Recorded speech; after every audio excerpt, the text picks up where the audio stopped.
August 5 ng gabi, dinakip sa loob ng isang convenience store sa Pasay City si John Paul Magat.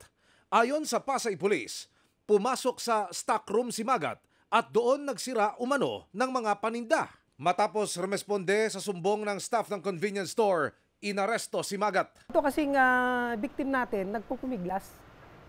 Nagpapumiglas siya. So, itong mga pulis natin, siyempre i-restrain nila para mapusasan. Din madala doon sa substation. Ilang oras matapos madala sa istasyon ng pulisya, dumaing daw si Magat.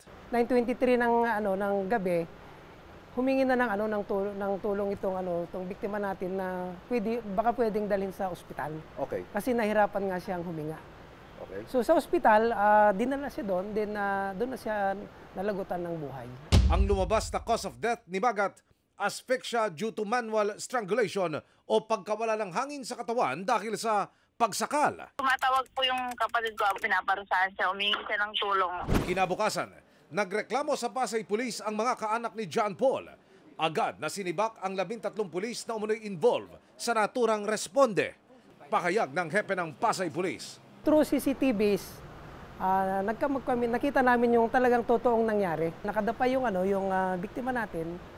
So, kasi nagpupumigla, siyempre, pupusasan nila, dinapaan nila. Okay. So, most likely, yun ang dahilan bakit siya nasuffocate. Hindi naman ibig sabihin na sinakal talaga. Na gano'n na kamay. Pwedeng yung madaganan, gano'n dito sa liig. Pero pangako ng kanilang hepe, lalabas ang totoo. Wala kaming pinapanigan dito. Kinasuhan na ang 13 pulis ng Maltreatment of Prisoners at reckless imprudence resulting to homicide. Nakatakda silang i-custody sa Camp Bagong Diwa sa Taguig habang gumugulong ang investigasyon. Sinusubukan pa naming makuha ang kanilang panig